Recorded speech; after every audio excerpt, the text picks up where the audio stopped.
Welcome to Side of Science. With Stacey and Anne, because every story has a side of science. On today's episode, we're talking about how Frozen, the Disney movie, helped solve a 60-year-old mystery. Trigger warning that this episode does contain graphic descriptions. So, what's the hook, Stace? Okay, I've got a story for you today. Okay, yep. This is a real story. Yep. So, true story. True story. Yep. And the hook is that we have 9 hikers, experienced hikers, based in Russia, and they're going hiking in the Ural Mountains. Okay, cool. 4 of them are found dead. Ooh. Where are the other 5? When is this? Is this last week or?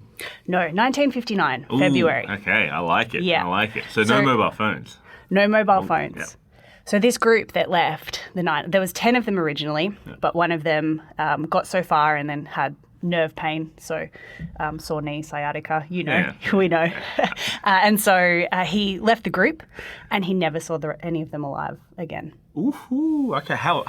What are we talking about? Are they high school kids? How old are these No, people? so they're 20s. Yep. The oldest was actually like a ski leader who joined the group at 38.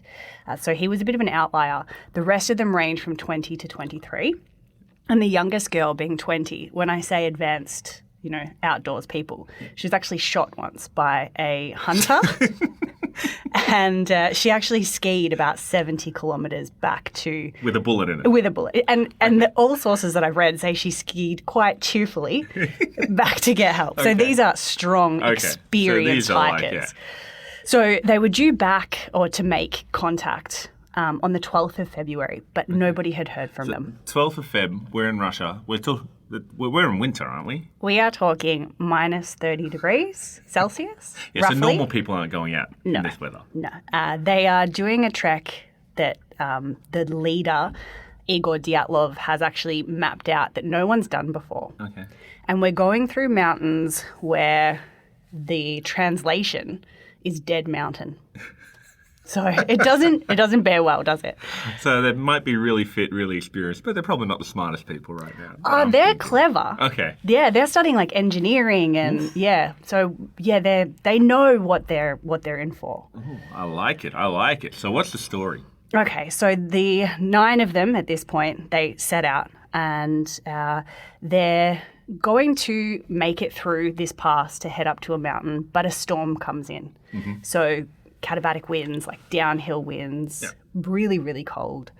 And they figure out that they've gone too far up the side of a mountain when they should be camping to get shelter in a forest that's further down. Okay, so they've gone past their camp zone. Yeah, and the leader, he doesn't want to go back down to shelter because he doesn't want to have to regain elevation in the morning. So the ego kicks in. Yeah. It's like, we made good time. Shoulda, Let's not woulda, stop. coulda. Yeah. So what they do is they dig out like a bit of a base so that they can have in their the snow. tent. Yeah. So we're talking snow. Like a bit of a trench. Snow, wind, storm. It's not nice. Oh, it's not good. Yeah. So they dig this out so that there's a bit of a base so they're protected and their tent goes up. And it's a communal tent. They're all sleeping in there and they all write in this journal so everybody sort of has a turn. The last thoughts before the storm kicks in. Yeah. Jesus Christ. So the next thing we know is that they haven't made contact. So they don't come back. They don't come back. So they build a tent in the snow, like nutters, and they never make it back. No one hears from them. So they send a search rescue out eventually because a few days go by and that's fine. Like it could have been a storm. They're held up. They're hikers. These things happen. But I think it was like 10 days later, they stumble upon the tent covered in snow and it's been slashed from the inside. Ooh, all right. Now we're getting saucy. There are footprints that are still there and they can see that they've not actually got shoes on. Some of them are barefoot. So they have raced out of this tent. The middle of the night. We're not their opening clothes. the zipper. We're cutting it open and They running. cut it open and they've got out of the tent and they've left their coats, their jackets, their shoes, and they have gone for their lives. And it's not like they found a bee inside the tent or anything to explain it, I right? doubt it's a bee. I doubt, yeah. Nobody farted and cleared the tent. Like, imagine. Couldn't have been that bad. For them to Dehydrated face food. these, these Yeah, like, to run elements. out of a tent barefoot Yeah, in the middle of the night. Especially when you're experienced. Mm-hmm. So They find 4 of the bodies, Okay. and the 4 bodies they find really look like they've died of hypothermia. There's no kind of trauma to the bodies. They're So they've run out of the tent and they're in a storm, Yep. middle of the night. It's Yep. like minus whatever. exactly. Naturally, they die of hypothermia. They do find that there's been evidence of a fire, and 2 bodies are actually naked, and one of them has human flesh in his mouth, and there are burns to the body. Okay.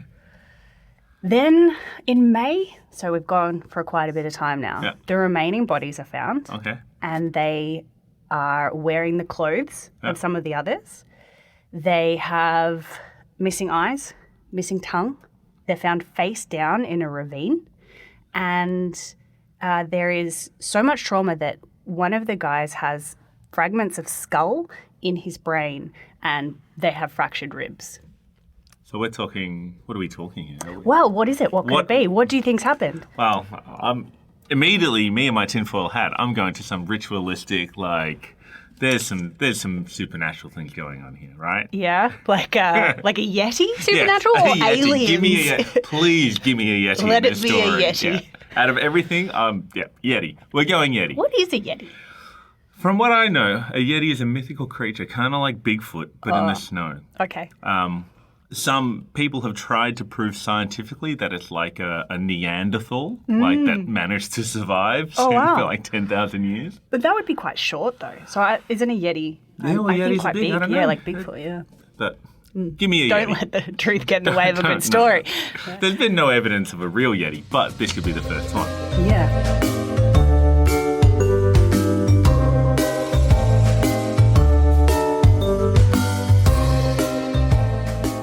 So, what's the science?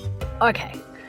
So when we look at all of these, how do we explain what's actually happened? So Other than Yeti. other than Yeti, other than UFO, there are other conspiracy theories like Russian military Yeah. or like missiles and, Okay. and nuclear weapons testing that's gone wrong, military training. But they don't cause people to eat flesh and I don't take know their what shoes they do off in Russia in and- 1959. But these are some of the stories. And they also sort of came about because at the time that they found the last bodies, they actually closed the case, said it was natural forces, Yeah. end of. Yeah, okay. So we're talking about cover up here. Well, that's what people are assuming. And what does natural forces mean? So they alluded to avalanche. And that's interesting because scientifically, avalanches can only fall at a degree of 30 degrees. Okay, that makes sense. No one has seen avalanches in the area before. Yep. And there was no evidence of an avalanche. But this is what Mother Russia tells you to believe. Yes. So you believe it. Well, In 1965. I'm not questioning it. Exactly. Otherwise, you get a knock on the door. So this has gone on for quite a number of years. Okay, so this is well, it was closed, but it was unsolved. Yeah. And Yeah. people seem to hold on to these conspiracy theories. Yeah. For good reason. For good reason. Yeah, well. We're still actually, talking about the yeah. Yeti. It's 2024 and Yeti's still making a comeback. Okay, so we've got 9 bodies. Yep. We've got burns to some of them. We've got one with missing eyes And missing and tongue. missing tongue. Yes. We have Love injuries to some of them, and some of them are scantily clad. Yep. So major injuries, like the skull Yeah, and the trauma. and a tent that's been cut open. Yeah. And a closed case, A closed case. everyone told to let it go. Yeah. So now it's 2019. We have 2 professors, Prusarin and Guam, and they have a new theory about a slab avalanche. So a slab avalanche is quite different to falling snow. With falling snow, I think you normally asphyxiate. You get sort of buried in it. Get covered in it. Yeah. Yep. Okay. I've even heard of snow plugs that plug your orifices so you actually can't breathe. So it sounds pretty horrible.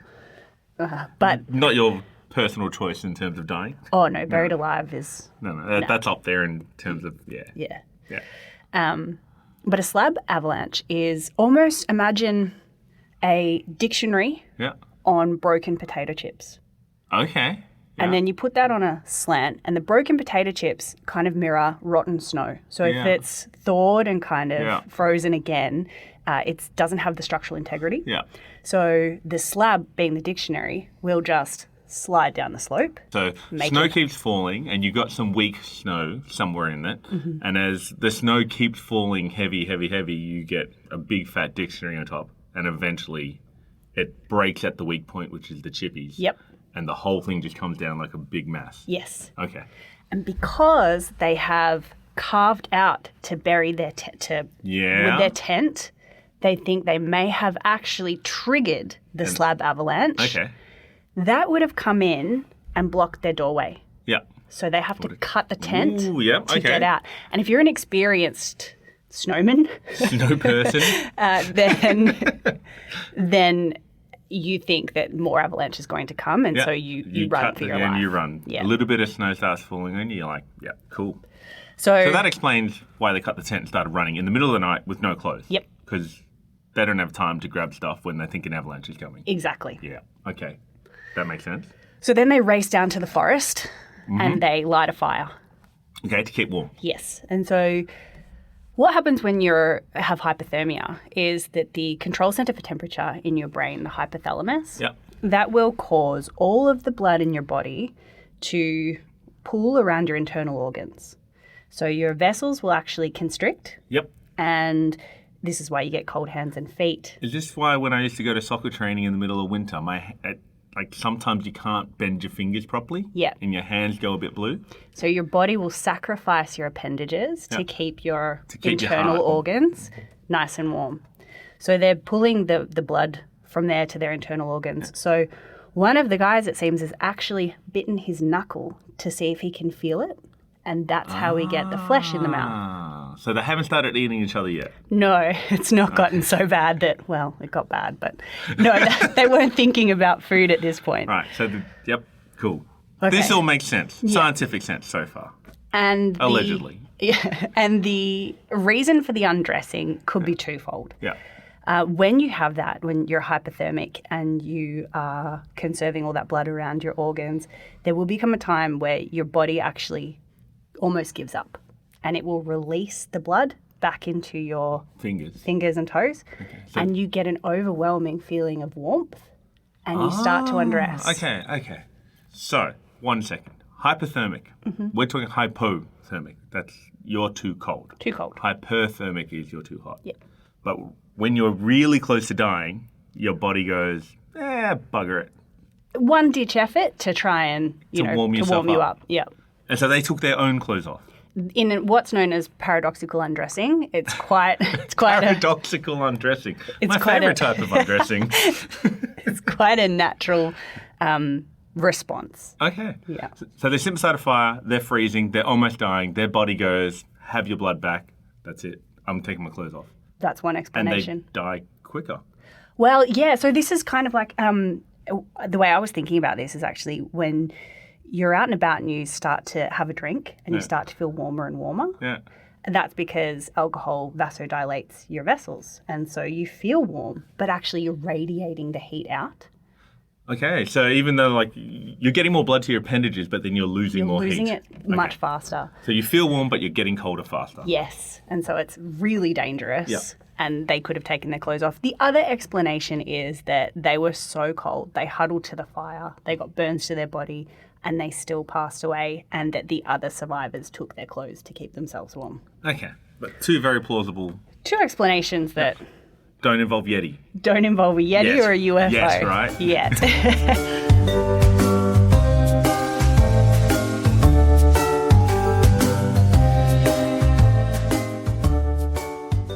Okay, now let's talk about those that were found in the ravine. Before we do that, let's do a quick body count. Who's left? Who's dead? Okay, so all 9 are dead. Yep. They find 4 by the tent, and they almost look like they were heading back to the tent. And they've died of hypothermia. Okay.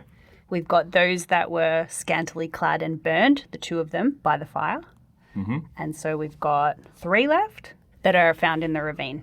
Okay. So 3 made it past the fire, we think, to the ravine. Yeah, and what's interesting about the ravine is that it's a bit like like a stream underneath it, they think, that doesn't actually freeze. And so it's created this hollow underneath. And so the ravine is like a dip. Yeah. And they have tried to build a snow cave, which again is what really experienced people would do. Yeah. I've seen Bear Grylls do that. Really experienced. So they lay down tree branches. Yeah. And this is where, again, the science gets interesting, because apparently in Chicago, there was a car maker who was trying to improve the seatbelt. Yep. And in a macabre science experiment, they used cadavers and they would slam them with weights and see what would happen to those bodies. And what's interesting about that is that those that were against something solid behind them actually suffered worse injuries. Yeah. So what they think happened is that those in the ravine tried to put the branches down, and the ravine gave way and collapsed in on them. And they fell into the underground river, like hidden. Well, the collapsed portion caused the injuries. Okay, so that's where all the blunt force trauma comes from. Yeah. Not so Yeti yet. That's right. Probably not a bear, probably not a Yeti, because there's nothing really on the outside, but they have blunt force trauma. Because if Yeti or bear got them, you'd see claw marks, teeth marks, Yeti marks. They think that because of the ravine, the stream. Yeah. The underwater river. Yeah, because of that, they were there for quite a while. They weren't found until May, and they were found by a hunter, and they noticed that her eyes and tongue were missing. They think that actually they'd frozen, and because of the thawing and freezing and the stream, they'd just rotted, or they'd been eaten by animals. And so those soft tissue parts will just... The juicy parts. So the crows You had come to and they're go like, there. well, if I'm going to choose a bit of this dead body to eat, the crow's looking at your tongue and your eyes going, that part. Yeah, the soft tissue doesn't last long. But why would you, if it wasn't a crow, if it was rotting, why would your eyes and your tongue rot as opposed to the rest of your body?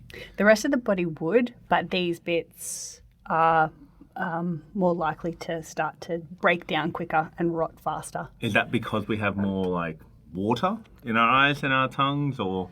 It's softer tissue. Yeah. Okay. So it's not like my biceps, which is really rock hard and would never rot ever in a million years. It will fossilize your exactly, bicep. Yeah. Whereas I'm not doing tongue exercises at the gym, so that's probably the first to rot. Okay, so there's a couple of explanations, or there's a couple of theories, I guess, about these people in the ravine. And it could have been that that the ravine actually collapsed on them, and that's how they caused their trauma.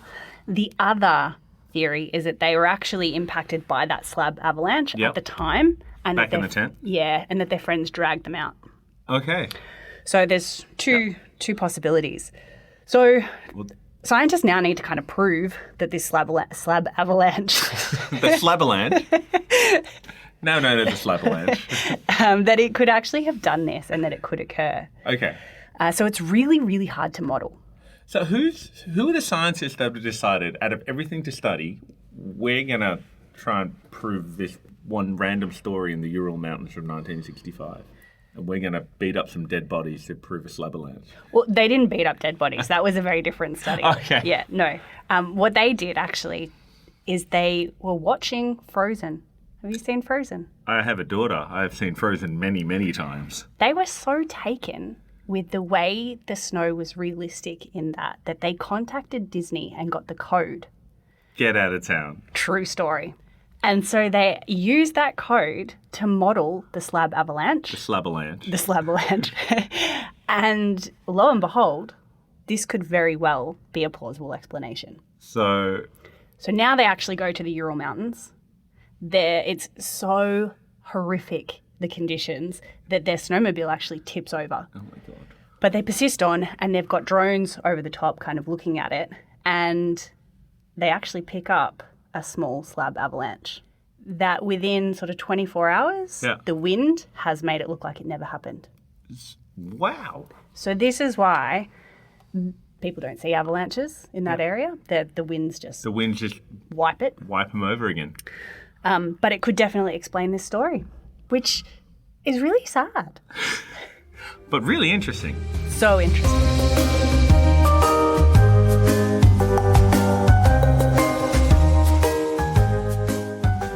So let's have a recap of the science of this. From the top, we've got the cut tent, the cut tent. which they would have cut because they've just experienced a slab avalanche. So Slab they need avalanche. to get out of the tent. We've got the burnt bodies Yep. that were and naked, that were so cold that they were trying to get warm, and eventually they gave way to hypothermia and possibly took their own clothes off. Or possibly the survivors took their clothes off. And you got the guy who bit his own finger, Yes. they reckon, to see. To see if he could feel it. Yeah. And then you've got the missing tongue and the missing eyeball, as well as the blunt force trauma to the bodies. And that's either from the slavalanche or it's from them trying to like build some sort of structure above an underwater river. Yep. And they've fallen in and their eyes and their tongue rotted first, or the crows picked at them. Yeah, so she was found face down. So it would make sense that if there's thawing and Yeah. freezing, that these would rot. And is that because, okay, so thawing and freezing, we don't have cell walls in our cells, right? Plants have cell walls, and that's why a tree can stand in the middle of winter and it can get pretty frozen, but it's still pretty good, right? Because the cell wall kind of protects the cell. When we get frozen, the water inside our cells basically expands, correct? So ice takes up more space than water does. Yep.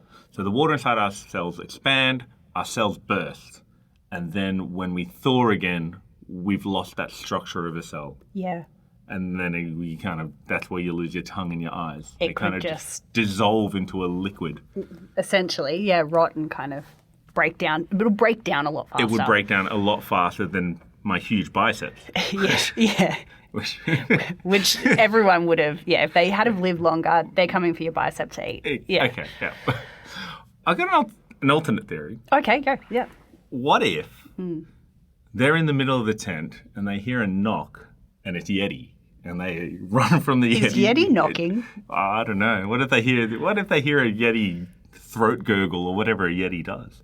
They run to the fire. Yeti comes again. Dude bites his own finger out of fright. And then Yeti comes again. I really want it to be Yeti, but it's Yeah. most likely not, is what you're telling me. It doesn't, the evidence doesn't back There's that no up for science me. to back up Yeti here. Yes, exactly. Okay. All right, Stace. So we got dead bodies. We don't have Yeti Man, unfortunately. But how are we using this in the classroom? What's the teaching? Yeah, this is interesting because I wasn't quite sure originally how I could fit this in. But as I've researched this, there is so much information out there and so many different theories. So if this were my classroom, I would give my students enough information that they could go down various paths. And I would ask them to find credible sources Yeah. and predict what might have happened, so form a hypothesis. Yep. And then find evidence that actually supports or refutes that hypothesis. And so we're looking at credible sources, formulating hypotheses, and evidence-based arguments. Science evidence-based. Yeah, for a real case that Yeah. still has so much. Absolutely. This reminds me of like Conjecture. a year 9 CSI thing that we used to do. We always used to do some sort of mystery the kids had to solve. Yeah. This is like that, only even better because naturally most year 9 kids are like me. They'll go Yeti like every step of the way. And so their job is to prove with evidence that it most likely wasn't a Yeti. Yeah, and you could even start to cut some fabric and look at, can you actually determine whether it was cut from one way or the other? And so there's a nice yeah, experiment based on the way looking it at that. frayed. Yeah. I wonder if they could watch Frozen as well and determine if a slavalanche is real. I'm sure some of them would probably like to incorporate Good that. excuse to watch Frozen in your classroom. Yeah, well, and that's another reason why you should get into science, because it could take you to animation. Yeah, and even the blunt force trauma. Okay, so you're looking at, well, they've been injured, but we can rule out a bear, we can rule out Yeti because there's no claw marks, there's no external injuries, so something's hit them hard, Yeah. but it hasn't punctured them. And the thing about the tongue and the eyes, teaching kids cell structure, cell theory, even the physics of the way that water freezes, and water happens to be one of the most special elements on the planet because most liquids, when they freeze, will get more dense. Yeah. But water happens to be its most dense at 4 degrees. And this is pretty much why there's any life on the planet at all. It can sustain life, but it can also Yeah. take it away. Well, it's a fun fact that because water is most dense at 4 degrees, your 4-degree water will sink to the bottom of a lake And then your water at 0 degrees will freeze on the surface of the lake because it's less dense and it floats. That's why ice cubes float. Exactly. But if that wasn't true, then if water was most dense at 0 degrees, then your whole lake would actually just freeze over and all life in the lake would most likely die. Oh yeah, and not to mention the slab-a-lanche. We can watch Frozen, but we can also talk about why 30 degrees is the magical number for avalanches. And if I was to think about it, if you got a shallower angle than 30 degrees, your snow's probably not going to fall, or you're not going to form a big moving mass like a slab-a-lanche will that will injure someone. It'll probably just sit there relatively happy for quite a long time. And even if it did start to slide, it's probably not building up enough speed. If you got a steeper angle than 30 degrees, then you're probably not building up enough mass to make a really big avalanche. It'll just start sliding down a lot earlier because you got a much steeper angle.